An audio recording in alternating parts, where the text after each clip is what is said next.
Underground Jew tunnels. We all love them, but why do they exist? The truth on this story coming up in just a moment.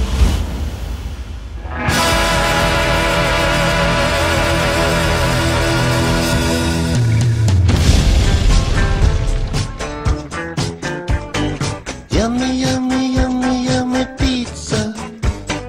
Yummy, yummy, yummy, yummy. The only slice I truly like costs more than a buck or two. Yummy, yummy, yummy, yummy pizza. All right, we are back to the information show, and boy, do we have information today. Giselle, how are you? Good. Good. How are you? Tony. Dirk, our attorney, Dirk Dinkman. So we're supposed to, it's been a while since we did this. We're supposed to be doing these twice a month, but it's not happening, and our fans are pissed. It's costing us money. Well, today, the topic of the day is, of course, the now infamous synagogue Jew tunnels. There's a lot of crazy theories going around why these things exist, and our guest today is actually a member from the Brooklyn Synagogue, and he is going to set the story straight and tell us exactly why these tunnels do exist. But before we get to him, we have to screw around first. Before we start, let's get spiritually enlightened a bit. I feel like we need a song for this. Because the Jews are God's chosen people, we're taking this whole land, call it Israel. Let's all join in hand with Israel, we say. All right, so let's move on to our next segment. This is something we've done every episode so far. We feel it's important to the community, and that is our segment called Community Showcase. So what we do for this is highlight a member of our local community and really highlight them for their outstanding work in this country, and hopefully get them more job opportunities. So Dirk, please pull up our winner today, of course, of the Community Showcase is Bill Cosby, Senna. And here he is. Here's Bill's LinkedIn profile. He's from Jakarta, Indonesia. He's a former brand manager and controller, and his pronouns are he, him. So let's scroll down, learn more about Bill Cosby, Senna here. Oh, there's another Bill Cosby. Oh, yeah, look at that. People similar to Bill Cosby. Bill Cosby. All right, go to his about. Let's see. Wait, you want to check out this Bill Cosby? I feel like this guy's more interesting. No, hold on. Let's see this guy. This is our winner. He has experience in retail management, dedicated to maintain good relationships with clients, analytical, frequently working with data. This guy is incredibly boring.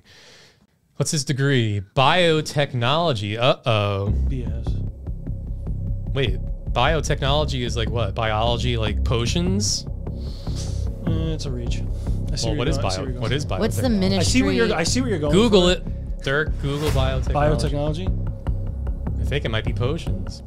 What you're saying, like, oh, Bill Cosby. Yeah, it's his predecessor. Were you searching mattresses? Develop, yeah, for our segment later. The use of biology to develop potions. Oh, wait. Products. It sounds like he might be into potions.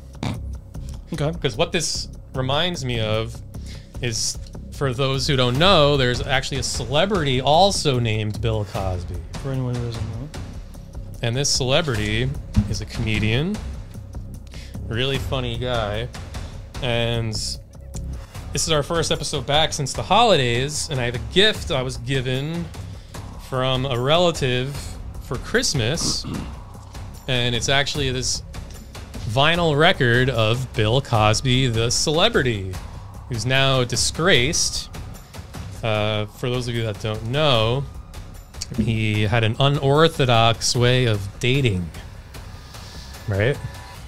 Right, Giselle? Or is this natural how you do it too? Now I'm sad. Why? Because I used to watch that show. Yeah, no, me too. But what he did was he would unorthodoxly drug the women he was dating so that he would have his way.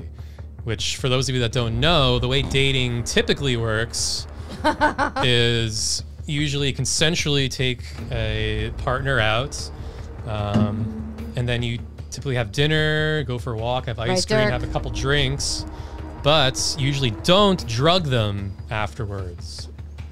Right? Right. So that's what Bill did, and the reason I'm bringing this up is because I was given this as a gift. It's not a comedy album of Bill Cosby's, it's actually an album of him singing.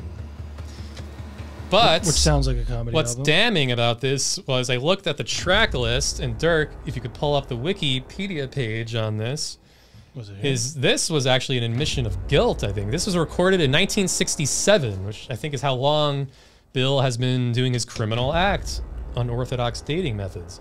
Because look at these track list names. That's pretty Well, let's start from the top. Zoom in a bit. Yeah. Bright Lights, Big City. So I feel like Bill was kind of using his celebrity status to promise these women jobs in the big city under the bright lights. And that's how you start off here. Then look at number 2, Big Boss Man. Is that his penis? Jesus. I mean, yeah, maybe that's what he called it. But then it gets worse. Hush, Hush. Wow. After he dated these women and did what he did, he wanted them to hush. Hush. So after what year this. was this? You're freaking me 1967. It was out. released in 1967. Yeah, so he's been doing this for almost 5 decades. Wait, go down. There's still Wait, how more. old is he? What year was he born? 1966. He got a life sentence, right? No, he's out now again. That's why we also bring this up, because he's a free man. Oh, he is? Ready to date. I saw him on Tinder. All right, look at track 4. Baby, what you want me to do? This is what he's saying after she had 3 sips of his special potion he learned in biotech school. Track number 5, Tell Me You Love Me. That's not even romantic. That's demanding her to love him. Yeah. Now look at 6. Aw, shucks. Hush your mouth. That's really bad. Why does she need to hush her mouth? Can't believe this is actually real. Now let's look at side 2. There's still more. My feet are already sweating. Oh, yeah. Now look at number 1. I'm just a little old man. You're uptight. Everything's all right. This is her waking up the next morning where she's like, what the hell happened? And then he's like, no, you're just being uptight. I mean, if you say I'm anything, a little old man. Everything's all right. I mean, What's a mojo workout? well, that's next track, Mojo Workout. Then look at number 3. I got a woman to do his mojo workout with. And then this is interesting.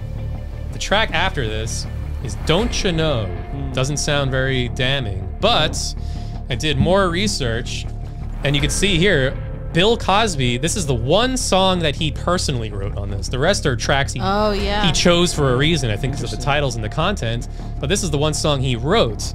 So I listened to it, and You're gonna sing? some of the lyrics are very damning. No. Well, the lyrics are damning. The title's not. He said, I'm gonna catch that woman and tie her to my back. No, come on. You're a liar. Yeah, you're making that up. Tony, I'm so uncomfortable right now. You could pull it up on YouTube. I don't want to get copyright straight. So that's one of the lyrics. So let's like analyze this. I'm gonna catch that woman. So he sees women as prey for him to catch and tie her to my back. What he did was he drugged the women so they passed out, so she doesn't have, she's not able to control her limbs, so he needs to tie her to his back. And then there's a line after that where he says, take that woman. Not romanticize that woman, not treat her right until Not rub her feet. Yeah, not rub her feet. Take her. He sees women as prey and for the taking.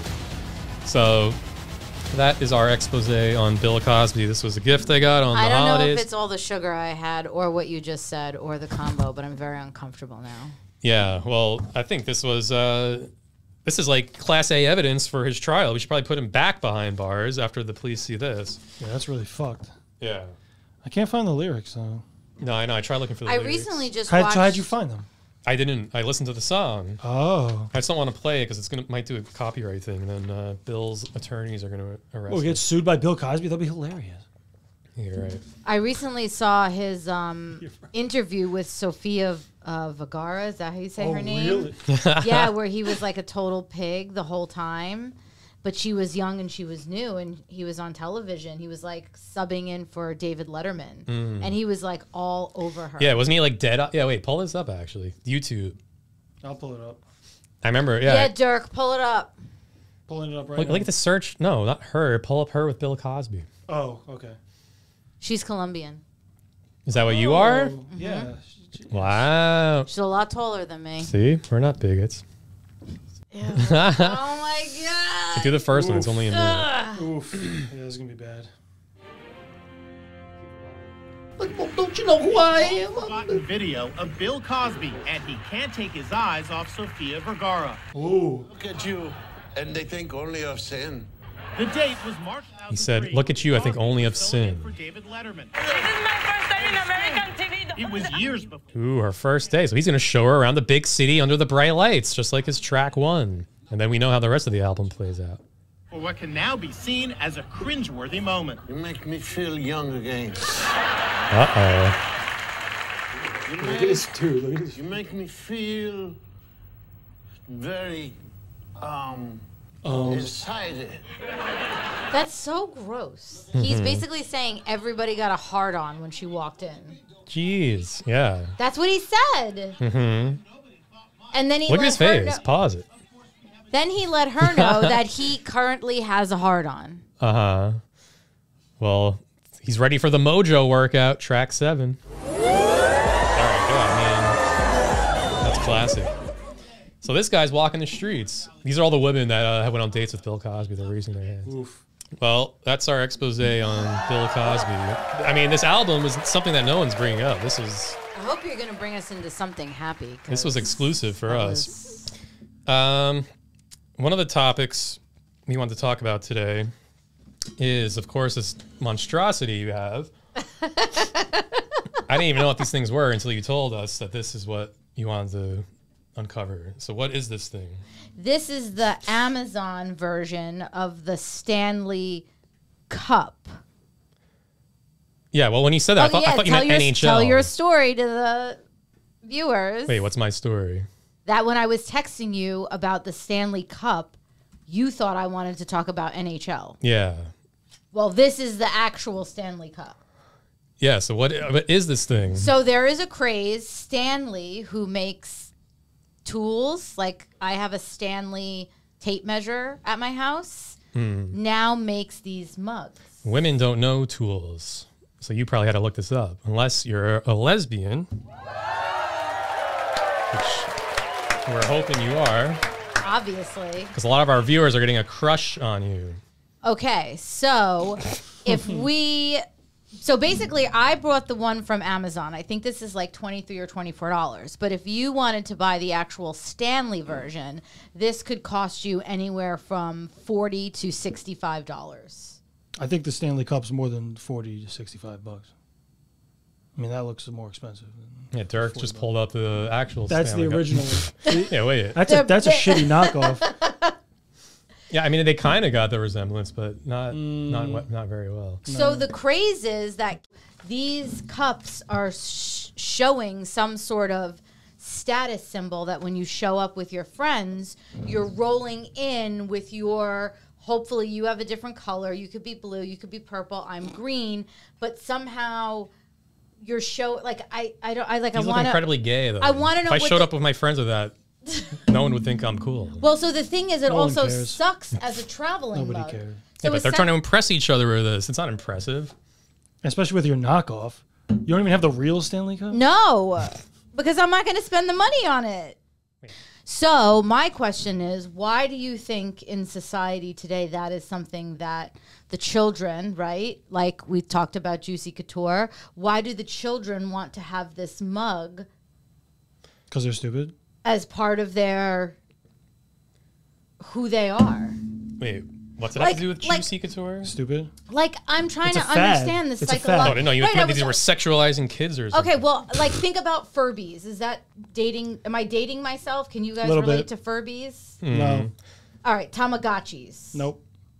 Never heard of them.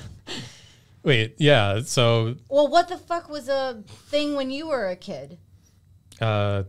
Tamagotchis. Okay, so did you get one? Yeah. Why? Everyone had them. Yeah. They were Did you have one? They were really cool. I think so. Yeah. They died though. Isn't that sad? Teach a kid, that things die. Yeah, but isn't killing animals the first sign of like your kid being a sociopath? No. The amount of times I killed my Tamagotchi, you'd think you did it intentionally? You intentionally yeah, probably a couple. I've killed my Sims intentionally. Okay, yeah, you're a sociopath.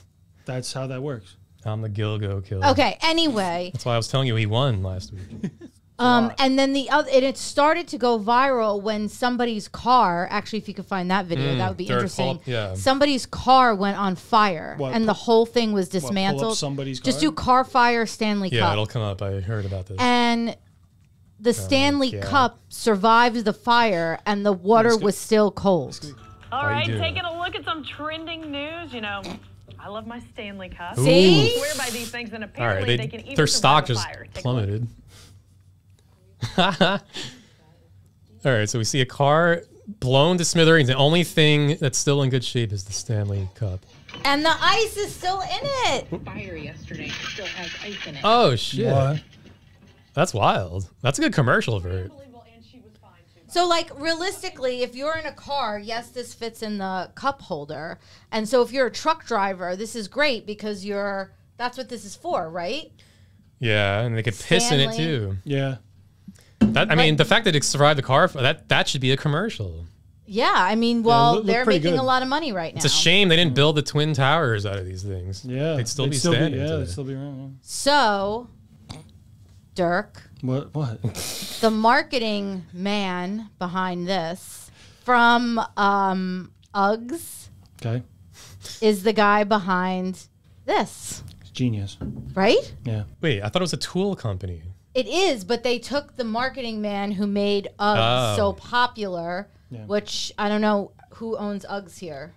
No, I thought Uggs were a chick shoe boot. It's for men and women. I thought you solely wear Nazi-inspired Doc No, Martens. everyone wears Uggs now with the little charms and pins on them. It's like, Well, the marketing man for Uggs was a guard at Auschwitz, so Yeah. yeah. He was really good at guarding, too. look, you can't even see me in the camera. Aw. So you're hiding behind the mug? Yeah, Get the that mug thing out of is here. in the way. All right. All right, whatever. I thought we were gonna get all like psychological with it, but I guess it's not. It's just a money grabbing thing. He probably planted the Stanley Cup in the car Can and you- set it on okay. fire himself. One more thing. Can you Google? No, you know what he did? He set a car on fire, put a Stanley Cup in there, and then said, "Oh, look, it survived the fire." Can you Google No. Stanley Cup mug for Christmas? Look at that. No. Oh, they're going crazy. Oh, yeah, this is like those other crazes. Yeah, Furby, I think, was like this. Why? Because it survived a fire? That's why all these people are obsessed with it? No, it's just like it's a status thing. It's like you walk these women are walking around Long Island with this thing, carting their coffee. I watched a video that was a man talking about how he's actually drinking twice as much coffee as he would normally drink. Like he fills it up. Because he That's not fills good. it up. That's what I know. This is all bad. It certainly So is it's a causing like status heart attacks now? Yeah. All right, what killed more people with heart attacks? Stanley mugs or the COVID vaccine? Yeah, I think you're right. It certainly is a status symbol, just not the status that the people are going for. Yeah, no, it's dumb. If my nephew had one of these things, I would light him on fire. And his mug would survive. The mug would survive. That would be my new Yeah. nephew. All right, we actually do have to move on time-wise. We have to keep a tight schedule this time. He's gay. 5 minutes, and then we'll take a break and bring in our guest. But first, we have to pay the bills with our sponsors. And our sponsor today is the Dancing Israelis Dance Squad. So, let me read. Are you tired of feeling down and hopeless during times of national disasters? Look no further, because the Dancing Israelis Dance Squad is here to bring joy and light to the darkest of situations. The Dancing Israelis are a group of compassionate and talented dancers who travel to various national disasters to spread love and positivity through the power of dance. Their performances are not just limited to natural calamities like hurricanes, earthquakes, and floods. They have also been seen in action during man-made disasters, such as mass shootings, terrorist attacks, false flag operations, or genocides. No matter the time, the Dancing Israelis are ready to bring a smile to your face and a rhythm to your feet. You might be thinking, how is it even possible to dance during a mass shooting? Well, our squad members have a special set of skills that allow them to perform even in the most chaotic situations. They have a keen sense of awareness and can quickly adapt to changing environments. They understand the gravity of the situation and always prioritize safety while never compromising their performance. The Dancing Israelis Dance Squad is composed of professional dancers trained in various dance styles, including hip-hop, salsa, Bollywood, Hollywood, Hollywood, and more.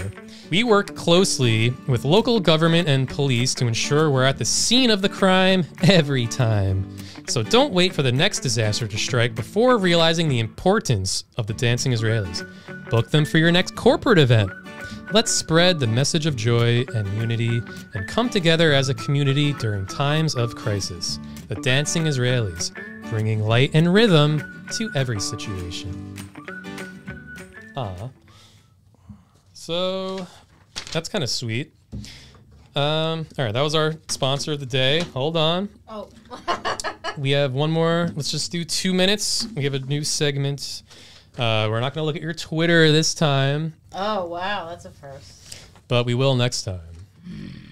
All right, so our news segment today is called Giselle Love Line. So I asked our listeners to write in kind of like a Dear Abby. Remember Dear Abby? Yeah, newspaper I love segment? Dear Abby. You're the new Abby. So I asked our listeners to write in kind of like a problem they're having, and you could give them advice. When? On Patreon. Oh, shit. So Dirk, pull up the Microsoft Word next to yes. So here is our one listener wrote in with a problem she's having, and she said, Dear Giselle, I'm writing to you today from a place of confusion, fear, and vulnerability. For the past few months, I have been experiencing a traumatizing situation that has left me questioning my own safety and the future of my marriage. As a woman, a wife, and a citizen of this country, I am in desperate need of your advice and perspective. So I hope you're listening. My husband and I have been married for 9 years, and our relationship has always been passionate and loving. However, as our sexual life progressed, I noticed a disturbing pattern. During lovemaking, my husband would often put a gun to my head while asserting his dominance. I think she actually mentioned he's a police officer in my email correspondence with her. And she said, at first, I dismissed this as his attempt to spice things up in the bedroom. We've all tried it once or twice. But as time went by, his actions became more aggressive and increasingly focused on the power dynamic between us. I've tried to communicate my discomfort and fear to him, but he dismisses it as a lack of understanding and appreciation for his patriotic tribute.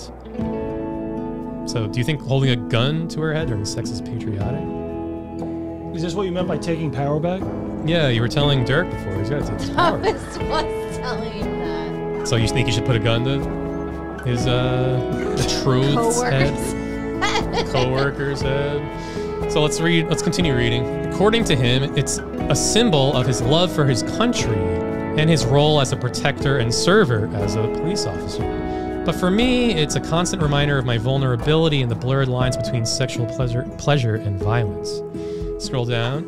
I'm well aware of the Second Amendment of the United States Constitution and the right to bear arms. I am also a proud citizen of this country and appreciate the need for self-defense. But I can't help but wonder, is putting a gun to my head during sex truly patriotic?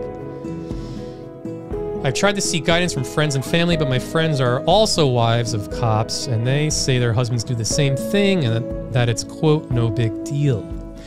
I fear for my safety and the safety of others because his behavior has been escalating beyond the bedroom. Does this lady want to get to the point? I know. Lately, my husband is holding a gun to me during idle conversation at the dinner table and around the house while I'm doing chores. All right, 2 minutes, and then we're gonna get started with our guest. So, what's your opinion on this, Giselle? What should she do? Is it patriotic to hold a gun to her head during sex or no?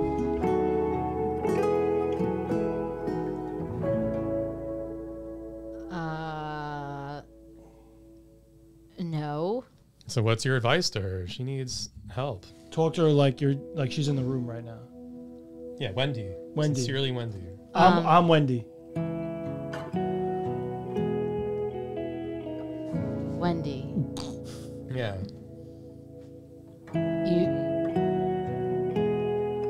You're giving your husband the power. Mm-hmm. Wow. You need to take the power back. How does she do that? So what? She should hold a gun to his head now? Well, no, she can leave him. Oh, that makes more sense. Yeah. After 9 years, you want to call it quits? No, that makes sense. That's I good. mean, I think they need to have a larger conversation as if to why this is the thing that he chooses to bring into the bedroom. It's kind of like romantic. No, it's patriotic is what he's telling her. Wait, you disagree with that? Well, where's... Because he's out there protecting and serving all day, and he needs to come home and unwind. Well, there's him, there's her, and then there's the relationship. I don't think that patriarchy is something that needs to be part of their romantic relationship.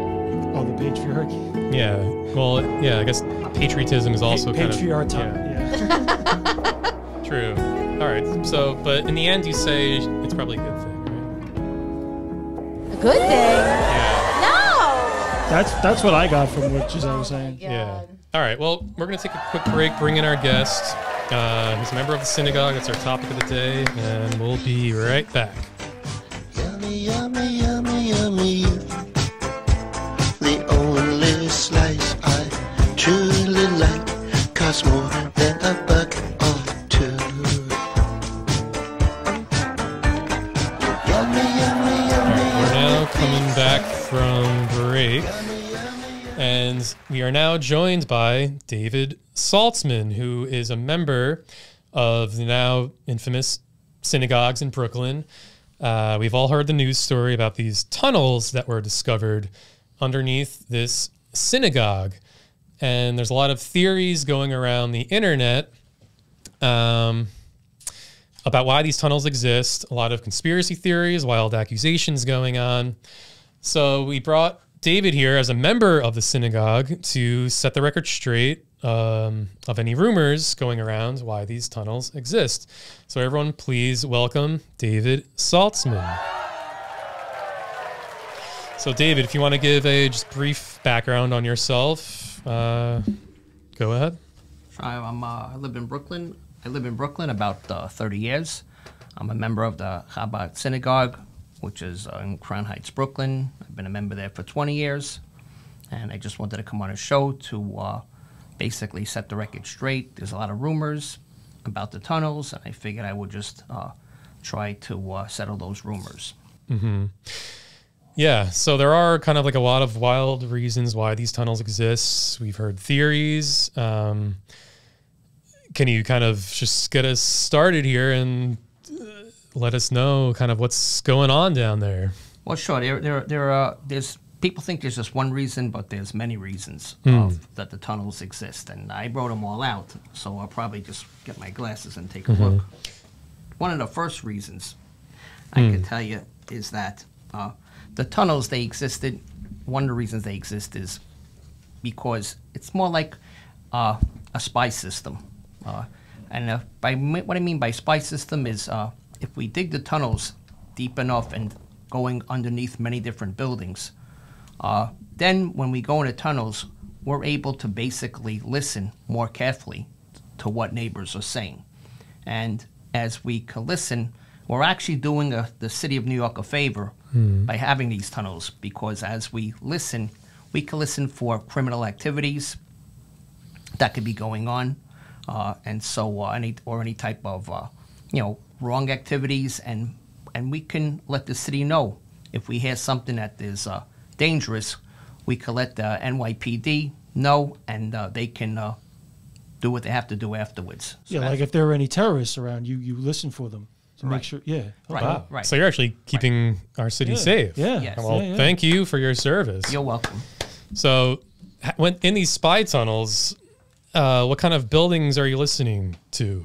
So when basically listening to the neighbors' buildings, because these the tunnels go out to the different neighbors, and there's a whole bunch of buildings nearby, and we're just listening to what neighbors are saying, and the tunnels give us good access and good hearing, and we could hear everything neighbors are saying. They don't realize it, so they're speaking freely. Yeah, no, that's smart. And have you guys caught anyone? Well, all the information that we get, we'll give to the NYPD. Okay, and the NYPD has certain units that they'll take the information from us, and then they'll investigate on their own. But I don't know what they do. Yeah. So you have heard suspicious things that you guys actually have reported before? Yes. Wow. All right. Well, it sounds like you really are keeping, I mean, crime's at a all-time high in the city, so you doing this is kind of really great. And Giselle is actually from the city, so it sounds like David and the crew are actually helping you out. You walk the streets. You're a lady of the night. Yeah. No. So that's actually nice. You're much safer now, I guess, thanks to these tunnels. And David, you could have saved your life. We don't even know it yet. That's right. We try to do the city a favor. Well, that's really awesome. Helping keep crime low. There you go. So you mentioned several reasons. Is there anything else? Another reason is it's called GCT. Do you know what that is? GCT? Yeah. No. It's called Goy Conversion Therapy. It's what? Goy Conversion Therapy. Goy Conversion Therapy? What is that? Yeah. So that's basically in the tunnels when we basically speak verses from the Torah and different biblical verses. The sound resonates through the grates. It goes through the tunnel, through the grates, and up into the ground. And there are people walking. Now, when people hear these things, to them, they don't see. They just hear, and it's more like subliminal. They're walking and they're listening to messages.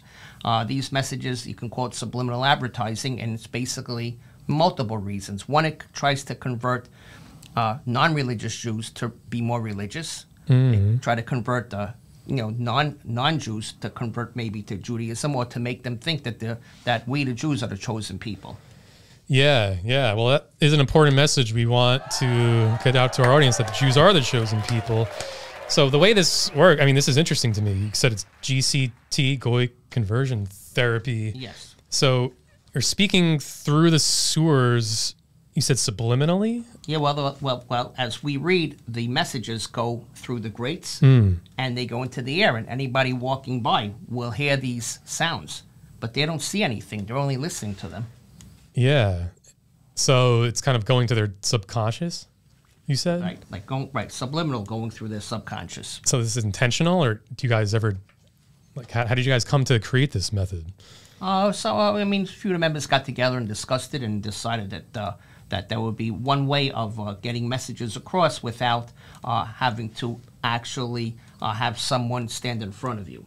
So you come across that, and when you watch a movie in the movie theater, what you don't realize is when the movie is playing that there's every few frames there's a Coca-Cola that's being flashed into the screen, and that's why you realize when people, it'll be Coca-Cola, there'll be popcorn, and then when you're watching the movie, you realize people get up and get Coca-Cola or popcorn. What they can't get, the eye can't see those brief milliseconds of Coca-Cola or popcorn. And that's fact. That's always been fact with certain movies. Well, subliminal messaging is very powerful. Yeah. Even more than conscious. Because if you saw Coca-Cola on it, you might be like, oh, they're advertising to me. I don't want a Coca-Cola.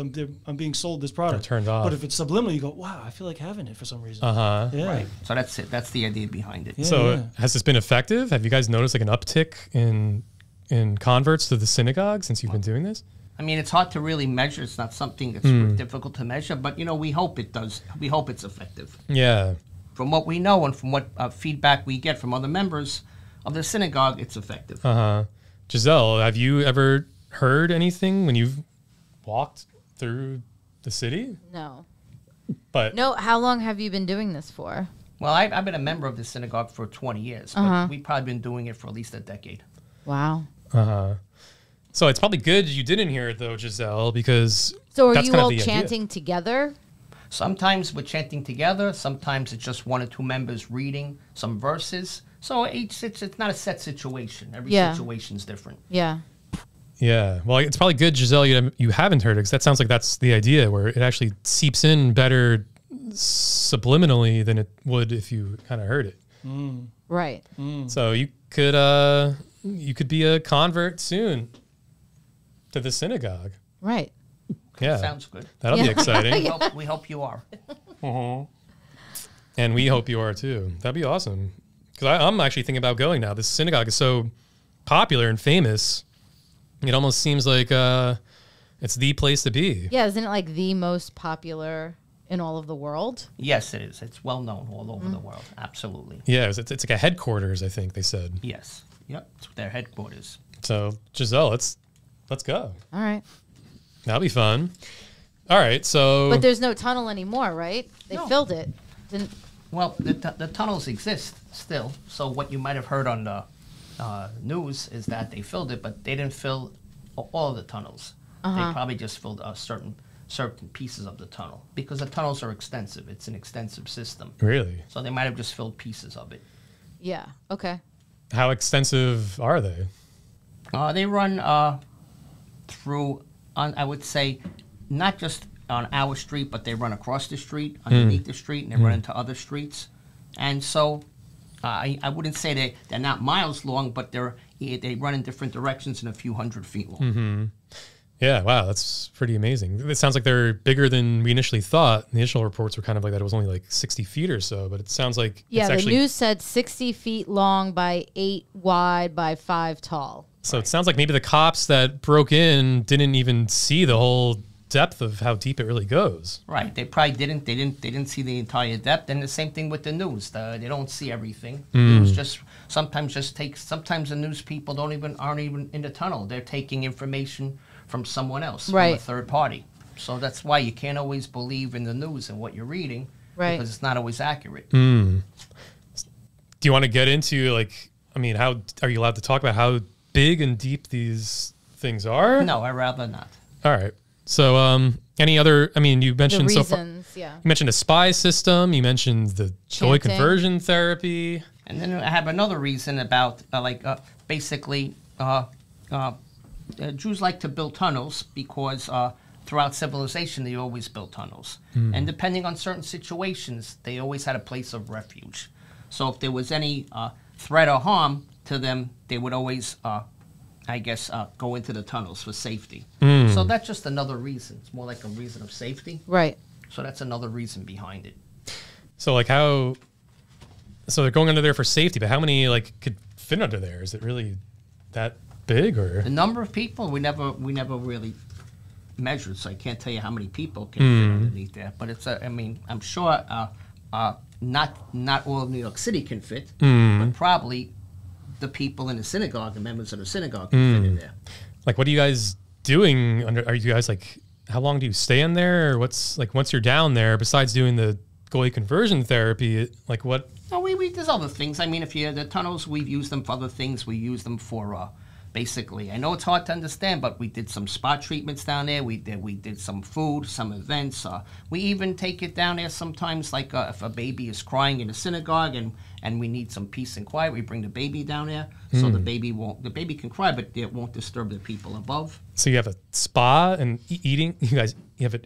You got like a restaurant or something down there? No, not a restaurant, just a basic place that if you want to go down, let's say in the tunnels. If you ever, the same thing if you ever been into the tunnel. Sometimes you just want to bring, let's say, whatever, your lunch down there and sit in the tunnel. It's interesting. I've been in there many times, and it's interesting. It's a really, you can't understand it unless you're in there. Right. Yeah. So you said you guys kind of have like refuge down there because you've been persecuted. I mean, as we know, Jews throughout history probably are the most persecuted people on earth. And so is that kind of, is that true? Is that how you feel? Like you probably had tunnels since Egypt to hide from the Pharaoh, and right? Yeah, is that that's true? right. Yeah. Okay, yeah, that makes sense. He knows about that. Sure. So absolutely. I was guessing. I didn't know. Oh, okay. I Yeah, didn't know. because I thought you it knew about that. make sense from what you're saying. Like since the beginning, like Egypt was probably the first time you guys were really. Yeah. So persecuted. right. Yeah. So you go back to that. See. Yeah. Dirk is a smart guy. Yeah. Well, I know very the history. smart. Claim your power. When you started off talking about this, saying that Jews like to build tunnels. Are there tunnels beyond just what we know of in New York? Yeah, there are tunnels in other communities throughout the U.S. I mean, you'll find tunnels in upstate New York. You'll find tunnels in Florida, in Boca Raton, Florida. You'll find some tunnels in Miami. So you'll find tunnels in a number of different areas throughout the U.S. So this isn't even like an anomaly in New York. You guys are doing this everywhere you guys go. Yeah, you'll find them in different Jewish communities throughout the U.S. That's pretty cool. Yeah. I mean, it's something interesting. I think it's interesting. I mean, do these tunnels connect in between cities, or is that something you really can't? No, they're just really independent. Okay. They're independent. Okay. They don't connect from city to city. Oh, that would be crazy. Yeah, that'd be nice. So each community around the country kind of has their own tunnel system society. Right. That's right. Each one has their own. Yeah. Wow. So I know Dirk. Yeah, sorry, go on, Giselle. The news is saying that the tunnels were built for a place to go in case there was another, like COVID, for example, because you weren't able to gather together as a group when COVID was happening. So that's what the news is saying. Is that partly what it is? That's one of the reasons. But that was there before COVID, the tunnels. Right, it was there before COVID. So there are many reasons. There are multiple reasons. So it's not just one particular reason. Right. There are many reasons. That's the whole thing. So that's like another reason. And what is the community like now after all of this has broken loose and all the media? How are you able to now go in and do your worship or whatever it is you need to do there with all of this disruption? I mean, right now it's disruptive, so it's a little bit hard. But as soon as things calm down and it's out of the news, it'll be back to normal. Yeah. Okay. Yeah. It must have disrupted kind of your flow with the tunnels, all this drama. Yeah, all those police officers. But now it did. But that was scary. But like anything, like the news. Things are in the news for a couple of days, and then after that, you don't hear from it anymore. Yeah. Dirk, so we actually have a video of footage taken from one of the police officers, as we just mentioned, who went into the tunnels. So Dirk's pulling up on screen here. So this is actually footage taken from one of the police officers that recently broke into the synagogue tunnel system. And let's see, and David could show us around, I guess. Well, okay, so I mean, hey, what you're looking at... Yeah, pause it a second. Okay. Dirk, you want to... Yeah. Yeah, so what was... I mean, if you go through, if you see the video itself, you could see, I mean, right here you have just a room you can keep storage, you can keep out, there's food in the box if you see. Yeah, so maybe that's something of we ate down there and we left the food there. So you could see when going down there to eat something, and then when we're done, we'll just leave it in a box. So you get the general idea. Yeah, that's kind of nice. Right, all right. there's papers and so forth. Yeah, I mean, it looks kind of cool, actually. So let's continue playing here. So now that we're walking through, if you see anything you want us to stop on that's notable. Right, so that's it. So there he's going down deeper underground. Okay, and you'll find different spots. You'll see different. Pause it here, actually. That's right. So I mean, what you can see here is you can see like it looks like further down, like digging, like there was gonna. I mean, not saying we did, but thinking of possibly putting some type of pool or something down there, some water down there, and you could see it gets deeper. Okay, but it was filled in for some reason, so we didn't go through that. Yeah, a pool would have been fun. Like a nighttime pool. Every time I went into a pool at night, it was always the best. So like a pool in a tunnel would actually be really kind of atmospheric and romantic. Yeah, it's a cool vibe. And is that the word that you would? Do you use the word tunnel? Is there a special name for it? Well, I mean that's what the media uses, but you have your own. Right, we have our own. But I mean, other than that, that's what I mean, from definition of what that's what a tunnel would look like. Right, an underground system. Yeah, but is this more of like a sacred, holy spot for you guys? Right, or? so that's more to that. Right, correct. Okay, exactly. So it's not really just like a tunnel to you guys. This is like a holy spot. Right, correct. It's more for us, more holy, but people wouldn't understand it. That most people understand the word tunnel. True. They would understand that. Like you would understand tunnel. You wouldn't understand if I went through details. It'd go beyond your what you know. So it's easier just to say tunnel system. Right. All right, yeah, let's keep playing through this. Let's see if there's anything else notable here. Looks like they have like clothes on a, pause it here. So you see people, we see clothes put down there. I mean, it depends on what's going on and what the situation is. Maybe changing of clothes for certain rituals and so forth, and you're just leaving the clothes there. Are there bathrooms down there? Well, if you look before, if you look before when the video started, there was some bathrooms. Oh, okay. Yeah, I think I actually did see stalls, bathroom stalls. All right, let's keep playing through. And so is the tunnel area just as sacred as what upstairs is? Well, there's parts of the tunnel area that are sacred for rituals and so forth. Yes. Interesting. All right, let's continue through. So pause it here. All right, yeah. Like what's actually it's a little blurry. I can't really see myself what you. Yeah, it's hard to tell. Right. I mean, if you're looking, I mean, that looks like a baby chair or something over here. So, I mean, like I said before, sometimes we'll bring children down if they're crying and you know, we don't want the child to interrupt the services, so we bring them down there. So where would you guys kind of eat? You mentioned like a spa too. Where would that usually take place? Is that in this video or no? I mean, it's definitely. I mean, you could eat wherever you want to eat. It's not that it's a certain particular area, but wherever you feel like congregating and eating, you can. Is it for men and women? Mainly the men are separate. The men are all in the separate, tunnels. There's correct. no women down there. All right, let's continue here. Looks like office chairs. I guess you guys do business under here. Right, so you can see just by looking at the videos, there's different things. You know, and this is over years, so understand these are things that are left there for over years. And what is it? Pause it here. What is this? Well, if you can see that, it looks like further down. So if you want to go further down into the tunnel system, it can go further down. So that's kind of where you guys would do the spy system you mentioned, where you would spy on kind of local apartments and businesses. Go through there and go down, and then we had a ladder, rope ladder, go down and go through that. So it's hard to see. The video doesn't portray it. Yeah, he doesn't really continue further beyond this point. But that's cool. So that's where you would spy and do the GCT too. Correct, exactly, that we mentioned before. Very the Goy cool. Conversion Therapy. And was there a specific, right, because this all happened because somebody heard, like, the reason the police showed up is because somebody called and had a complaint. Right, that's all. But was there something specific going on that might have caused more? Was there an event going on? Was there something? See, that guy knows. His name is Caleb Finkelstein. Well, we're gonna pull this up actually in a second. Right, so I know that guy. Were you guys doing something out of the ordinary than you would normally do? No. No, it's been there for years, so no one ever complained. So, Yeah. You know, so again, you never know. Something could have happened. It's hard to tell. Right. You know, there's things like in anywhere in life. Things can be there for 30, 40 years, and then somebody makes a complaint. Right. Something that never bothered anybody before now bothers them. Yeah. Well, I mean, it looks kind of interesting and cool down there. I mean, if me and Giselle actually end up going to the synagogue, it'd be cool if you could give us a tour. Is that possible? I don't know. I'll have to speak to the other members. Yeah, true. All right. All right. So that's kind of interesting. And before we kind of end, I do want to kind of touch on some wild accusations going around on the internet that have been going around viral about these tunnels. So there's some like images and videos that people are really wildly speculating about. So I do want to pull up some of these and we can kind of go through them one by one. So Dirk, if you'll pull up, yeah, that one.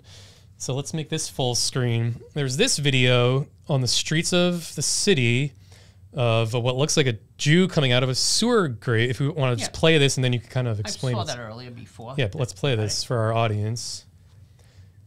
So it's a sidewalk on Brooklyn and it looks like a member of the synagogue's coming out of the ground. And like that person, his name is Caleb Finkelstein. Oh, you know him? Yeah. Wow. So you guys like friends or? We just, I mean, I would say just not friends, members of the synagogue. Oh, so he's been going to the synagogue. You've seen him around. Yeah, seen him around and things. Positive. Yeah. Okay. So you know him? Yes. I mean, I don't know him personally. I just know by looking at the video who he is. So like, what is happening here? It looks like he's kind of like escaping. But are these? Well, everybody has any member can do whatever they want, you know, when they're in there. So there's no right or wrong. If you want to go through the grates and come up through the grates, you can. If you don't want to, you can come up through the synagogue. There's many ways. So it's not just one set system. It's not a set system. So he decided to come up that way. That's fine. And I guess these are the grates you were talking about earlier where you do the Right. Goy Conversion Therapy, where you read. Right. So you could hear sound come up through there. If you're just walking by, you would hear sound, but you wouldn't realize. Like you'll look around, you might think you're imagining it. Right. Right. So finish playing out the video here. If anything else of note happens. Whoa. Oh, so he's like in a hurry, I guess. Any idea? I mean, I don't know. But like you said, if he's in a hurry, maybe he had something else to do. Yeah, true. All right. Well, that explains that. So another image, Dirk, the next tab that's been going around. I think we saw that before. Yeah. It said something about that was the baby chair. Remember I said Yeah. sometimes the baby could be down there or like a nursery, not like a full-time nursery. But It seems like it could be a little dangerous. Right. But down there. It looks always deceiving, So understand, it looks like it. But, the baby's safe, everybody is safe, it's on, there's... Yeah. Understand. But I mean, even for you guys, that it could be dangerous down there. I mean, if you're careful, anywhere can be dangerous. Yeah. I mean, you could walk on your sidewalk outside and get killed. Okay? You could walk on a sidewalk outside, slip, bang your head in the back, and you're dead. You could walk down the stairs and be killed tomorrow. So any place is dangerous. Yeah. All right, that's true. All right, yeah, because that baby chair in this image is really what's been going around, and people are speculating why that was there. So you... So like I said, sometimes they bring the baby down, they're crying, we put him in a chair, Yeah. he stops crying, that's one reason, or sometimes just to watch the baby, whatever, someone said, can you watch this baby for a half hour? Okay, fine. So that's kind of actually the sweet thing you guys are doing. That's fine, yep. And we've all been there. I've been into funerals and weddings and stuff where there's a crying baby. Everyone can relate. That is incredibly annoying. Yes, it is correct. Yep. So if I could bring a baby into a tunnel at any moment, I would. That's so, I mean, everything you're clearing up here are things I agree with. And I think everyone could relate to and agree with as well. Yes. So all establishments should have tunnels. Like restaurants should have tunnels. But they do. Funeral. Oh, they do. Not everyone. But like what, Jewish delis have them, I guess? You'll have other things. Not just Jewish communities, but non-Jewish communities will have other businesses that will have tunnels as well. Okay, because we know some other people, non-Jewish people, and when we went to their establishment, they took us down to the basement, and also they had some tunnels. So it's not just tunnels for the Jewish community. Other religions have tunnels too. Interesting. Yeah, 'cause there is this Jewish deli I frequent locally, and sometimes I do hear kind of like, it sounds like hushed murmuring from like below. Is that? It could be. I'm not there. I don't know. So you're there, but it could be. It could be if you're hearing something you don't see it. It's possible. Yeah. So maybe there are Long Island Jew tunnels that we don't even know about. 'Cause these are in Brooklyn, and there is a big population of Judaism in Long Island as well. I'm sure there are a lot of tunnels that people don't know about. A lot of different type of tunnels. So if we're in 2024, that means that these tunnels go back to at least 2004. So let's say, Yep. Oh, okay. And so was there a one key reason back when the thought to first create the tunnels that was like priority of like why you needed to have the tunnel? I mean, whatever the decisions were, that wasn't in my hands. So someone else made the decisions. They were out of my hands. And so it was just following what needed to be done. Yep. Correct, exactly. And so now what happens as far as the chanting that you're not able to do that at the same caliber? How does that affect? Like I said, I mean, for now, now things have slowed down because of the media and everything. But when it all settles down, it'll go back to normal. Yeah, I think that's the most interesting part of the whole thing is the chanting. Yeah, the Goy Conversion Therapy. Yeah, it's really interesting. I mean, you find it interesting. I don't find it as just regular, but everyone sees things differently. Yeah, and I don't mean interesting in I genuinely find it that, sound therapy is sort of like what you're chasing after in this sense, but other people wouldn't necessarily view it in that light. Right, correct, exactly. Yeah, that is cool. Yeah, I didn't even see it from a sound therapy point of view, but I guess it kind of can be that as well. Chanting Torah verses is kind of very therapeutic and can be very like a spiritual experience you're having. Right, it can be. Yeah, music is healing.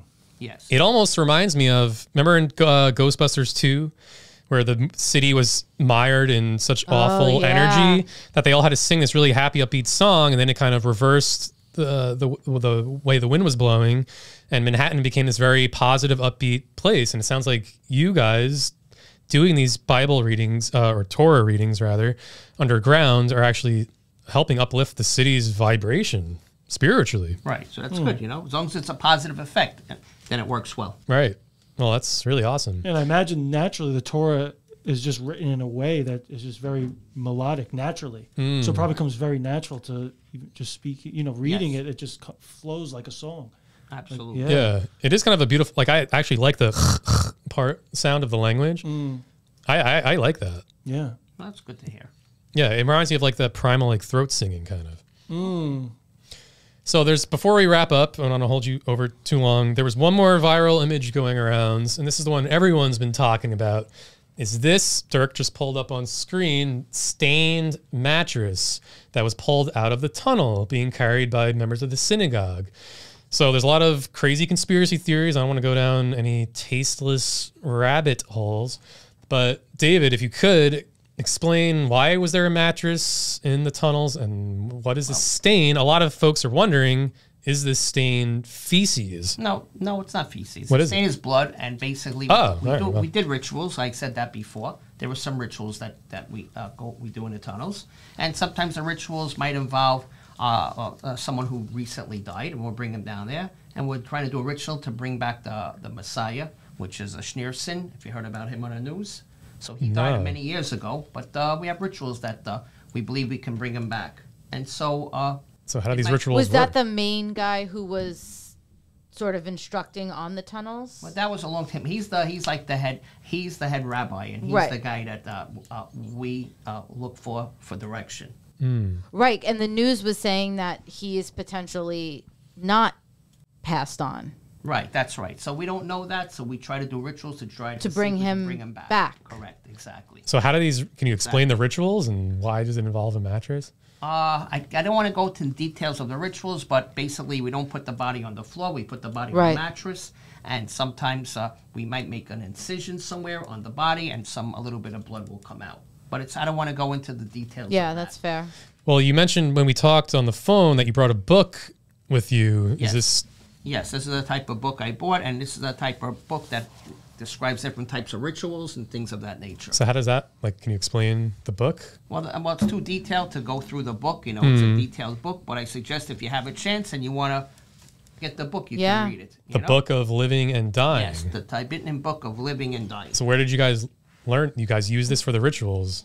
Is this an ancient Judaism thing? No, or? we use some different books, and this is one of the books. So how did you, like, learn of this, though? Again, through other members. Okay. And you don't want to get into the ritual at all? Like, so you're laying someone, who are these bodies that you're putting on the mattress? These are basically members of the synagogue who recently passed away. Oh. So they're dead. Right, they're already dead. Oh. And You missed that part, Tony? I didn't know if there were people sacrificing their lives or something. No, they're not sacrificing their lives. They died of natural causes or whatever. Oh. And before you bury them in a cemetery, you basically bring them down. Into the tunnel. For a ritual. That's it. It's more like it's not something spoken about, okay? But you can understand, just like other religions or something, when someone dies, they might keep the body in a house. Yeah, you can do that. Yeah. Same idea. So it would be no different than some other religion keeping a dead body in a house for a couple of days. They all have different rituals. Well, yeah. So the incision you mentioned, can you describe what's that? The purpose of that? Well, like I just said before, it's just a ritual, and the incision is just part of the ritual, and hoping to bring back the Messiah. Well, you see, I brought some notes, and if you want to really go through it, so that's the book we use. That's the book to bring people from the afterlife. Okay, so it's, if you believe in that, I don't know if you believe in the afterlife. Yeah. Oh, you do? Okay, so if you believe in the afterlife, then fine. Then you believe that many years ago in Egypt, there was a method to bring people back from the afterlife, and we're using that type of method. Okay, and the thing is, like, what do you call the ritual itself? Okay, is basically what we believe in is to bring that individual back, and we might read some verses from the book. You know, I'm speaking to you in general. Right. Okay? Yeah. Absolutely. I'm not giving it to you exactly, but those are some of the notes I have. You know, we said every person that dies in a ritual, we try to bring him back, the Messiah. Okay. We know the body is soulless. We know it's, and so you once they die, right. Do you shroud the body? Do we shroud the body, like cover them up? Yeah. we'll cover them up, bringing them like yes, but won't be covered up entirely. Fully. Correct, exactly. So that's it. So the blood, like I said, see in my notes here, said the blood's from the incision made in a mattress, and we hope that the Messiah spirit will come into that. That's what we hope for. Okay, we believe, like you said, you even brought it up, and you know that Schneerson was the Messiah, and we believe in him. He died many years ago, but you said he might be alive, which is possible. And if he's dead, we try to bring him back. If he's alive, let it be. So Dirk pulled up here on screen a wiki article kind of explaining how a sect of Judaism, of the synagogue you go to, they actually believe Schneerson did not die, quote. So is it possible? Right, some believe that. Here's the whole thing. Remember, within the synagogue, within the members, not everyone has the same exact belief. Right. Okay, so there is different levels of Judaism, and there are different levels of Christianity, and there are different levels of everything. So not everyone is considered like when you say Jewish. There were some very religious Jews, and some moderate Jews, so forth, and so not everyone has the same exact belief. Some believe that he's dead. Some believe he's alive. Right. So you're trying to bring him back with this ritual. Some believe he is back. Does that mean the ritual worked? For those that believe that he came back, then it worked for them. Wow. Yeah. For those that didn't believe, it didn't work for them. Well, that's pretty amazing then. So you guys might have brought back the Messiah on earth. He's living, the Messiah? Anything is a possibility. Anything. And how do you decide who gets to be part of the rituals? So like for instance, if our group comes down, we don't know what your group did. Oh, really? We know what we did. Gotcha. Then let's say later on you want to come, okay, and you want to do something. I don't know. I'm not there. This is not a. It's not a. This tunnels don't. They open for everybody. Gotcha. So we might come, and then let's say tomorrow you might come. You're not going to tell us what you're doing, and we're not going to tell you what we're doing. So it's limited to within members. Wow, that's interesting. Right. That's why you have multiple views. Interesting. Yeah. Wow. I didn't even realize that. But you're all sort of. The objective is the same for everybody. I'm not saying the objective is the same. It all depends on what you believe in. It depends on your level of belief, that's all. So it could be different for each individual. Well, that's pretty amazing. If you guys actually brought back the Messiah to Earth, I mean, that's... I mean, everyone has that different belief. Yeah, like the person I saw before, I knew who he was. Yeah. He's not, I said to you, wasn't my friend. He's just a member who I know. So just like, you know someone here. I know this person and this person, but they're not friends. They're just someone I know. I don't ask them, and they don't ask me what really goes on. Wow. All right. Well, I know we're kind of coming up to the time where we said we would keep you. Is there anything else you want to cover? I mean, this was pretty incredible. The stuff we learned about the tunnels. I mean, the news isn't really talking about any of this. I'm happy you learned. Yeah, it's I mean, great. I feel like we need to talk to more members of your synagogue. And before we wrap up, if we could just get serious for a moment. We've talked a lot about the tunnels, underground, above ground. If a Jew is underground or above ground, what does it matter? Because like I said, everyone has a different viewpoint on that. Yeah, but the way I see it, whether you're underground or above ground, any ground is still Earth's ground. And who are we as people when we've driven one of our own species underground? I mean, the fact that everything you talked about, the fact that Jews feel the need that they need to be underground and do things underground, that really says a lot about us. So I challenge all of you above grounders to reach out a hand into that sewer grate and shake the hand of a tunnel Jew and welcome them back up to see the light, because only then will you see the light. And thank you very much, David, for joining us. I want to thank everyone for tuning in. We really learned a lot today. And I thank you all, and we'll see you next time. Thank you. Thank you, David. Appreciate it. You're my key for peace. I'm shooting you with my peace. I pray that I will make you my bread, my soul. I got to give you my soul to heal. I got to feed you my key for peace. I'm shooting you with my